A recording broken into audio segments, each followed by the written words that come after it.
Hello everybody, February 28th, 2014's weekly wrap-up. And what did we do?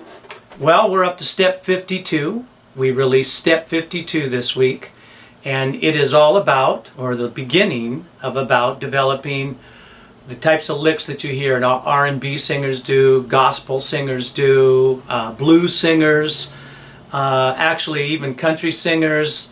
They do it, but they do it a little bit differently. And that's all part of what's going to happen next. I've given you all of these, well, that is, if you have full access to the site and you've been following along in the Advanced Voice course, that you're that far into it. The Advanced Voice course has been all about developing range, power over bridges, and also at the same time developing your ear, but in a very physical way. The physicality of it, instead of just ear training as something separate from what it is that you're doing when you're vocalizing. So I put vocal exercises together and worked you over your bridges, and all of these things are happening. And now we're finally up to this point where I can show you how to start to develop all kinds of creative licks with your voice, using all of the scales and arpeggios and the different patterns that you've learned in the Advanced Voice course. Anyway, that's where we're at, and if you have full access to the site, or at least access to the Advanced Voice course, and you've been following along, bang on step 52 and you will see the beginning of how to start to develop your licks. And what did I use? Well, there's a lot of scale patterns that you've learned, but the first scale pattern that I'm showing you to actually get into developing these types of licks is the major pentatonic scale pattern. That scale pattern has really immersed itself in our culture when it comes to pop singing and R&B and styles I've just mentioned. You can use the pentatonic scale pattern in any genre, even traditional cultural music. You're going to find the pentatonic scale pattern, so it's all over the place. Anyway, that is what it was released this week, so check it out. And for the musical tip of the week, I thought I'd talk to you a little bit more about mix, but what's called the high mix, and what you do to get up into the highest of notes and pull your mix up a little higher, and what that even means. So I want to switch angles here to get to my piano, so let's do that right now. And wham, here I am. So if you have full access to the website and you have gone through the beginning, intermediate at least, and even into the Advanced Voice course, but for sure into the Intermediate Voice course, by then you understand what chest, mix, and head is. So excuse me for a moment, I'm just going to talk to the YouTubers and explain to them a quick explanation of what chest, mix, and head is. And what that is that the vocal cords make separate adjustments. The vocal cords stretch, and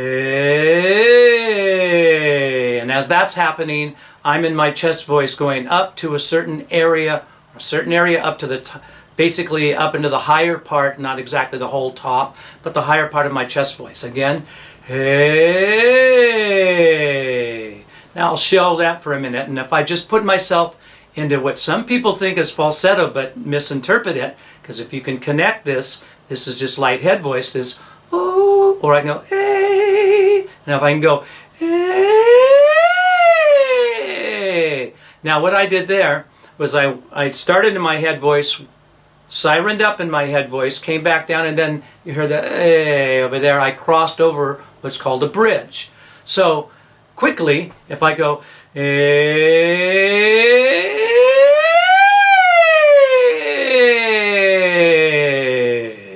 I've crossed over my bridges. Now, again, for you YouTube people who are just hearing about this, there's a lot more to that than what it sounds like. There's the ability to learn how to balance out the air pressures in those three areas of your voice. And as you understand that, you start to get a much cleaner development of your tone from bottom to top of your range, and you don't struggle to go up into the high notes. And you find, as we all do that have been singing for any length of time, where the hardest study is. And the hardest study is not the highest notes or the lowest notes. The hardest study is the notes in the middle. And those notes in the middle are called middle voice or mix. And mix is because we're talking about having sort of chest quality and head quality mixed together in this certain area, this midpoint of the voice. And when that's happening in the midpoint of the voice, that is where the biggest amount of pressure builds up. Don't have the time to show you everything about that, but just so you understand that there is a chest, a mix, and a head. Chest, hey, head, hey,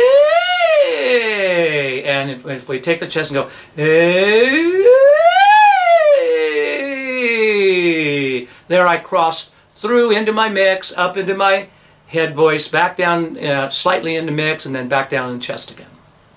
So again, that is a quick explanation as to what chest, mix, and head is. Now, for those of you that do understand mix, well then, here's what happens next. You first get good at crossing over from your chest into your mix, both from chest going up to mix and from head coming down to mix. And for basic tenor, for tenors and baritones, that first bridge is happening between D and A flat and every note in between just above C. And then from the A flat up to the A, again, this is crossing over past high tenor C and back down again, is where the second bridge is at. And the trick here is first to learn how to vocalize just up from chest up to the A flat in mix, and then mix from mix into head voice from A, B flat, B, C, C sharp, and D. Pull your head voice up. But now, is it possible to bring your mix up past that A flat? And the answer is absolutely yes. You can take this mix and you can move the mix up to an A B flat, and that's the first thing you want to work towards doing. And then finally, as you get better at that, moving your B and C all the way up to high tenor C, it's possible to pull your mix up to that point. And so how do you do that? You have to understand, you have to really understand that you have to pull the air pressure away. And as you're pulling the air pressure away, you have to be very light in the top of the head. Very light, meaning that you're not pulling much weight or bringing too much up from beneath in a chesty way. If you do, you'll break. You won't be able to pull your mix up to that high note. I want to make a quick comment that right now, depending upon what cable stations you have or what television you're watching, and I'm sure you can find it in other places, there is a great documentary out right now on the new lead singer of Journey. His name is Arnel. And if you watch that documentary, there's a moment in time where you actually see the keyboardist of Journey vocalizing Arnel, and you're going to hear them actually vocalizing to an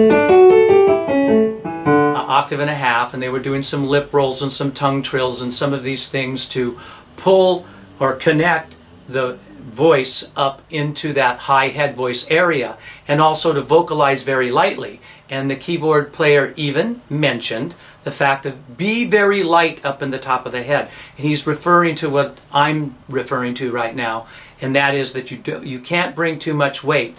You can't go, eh, you'll break. But if you can go, eh, it's no problem. And that is one of the great tricks. If you just take a octave and a half exercise,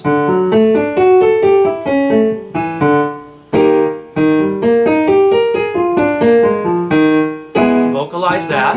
This is for the guys.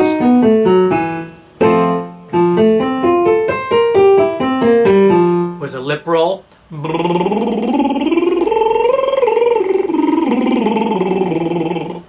Or a hum. Feeling here.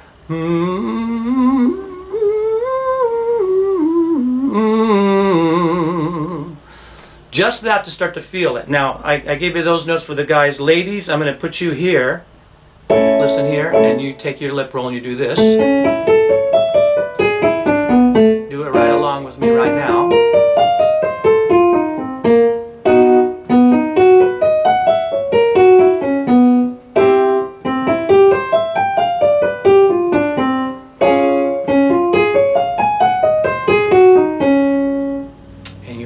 Up to there. Now it goes, you can go much higher than that, but first to get the feeling of what that feels like, right?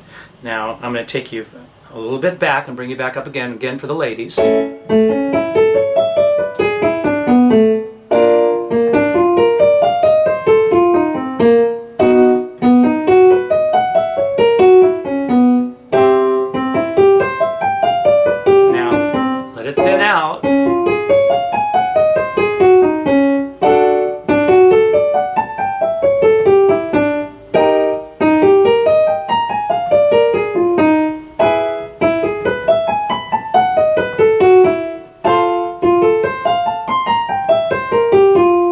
that time was for the sopranos. The first time, altos. So altos, don't be upset if you don't feel like you can vocalize that high.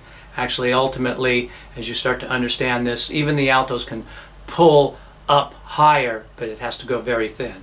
And you never get there by forcing, and you never get there if it doesn't feel good. Go with the old doctor's joke. Doctor, it hurts when I do that, and doctor says, don't do that. So if anything is hurting and it feels like that you're straining to get up to a note, then it's wrong. It has to be done in a very light way. The best way is usually to back off from the volume a little bit, but keep the support together and come up and let everything go thin and let it be very light inside your head.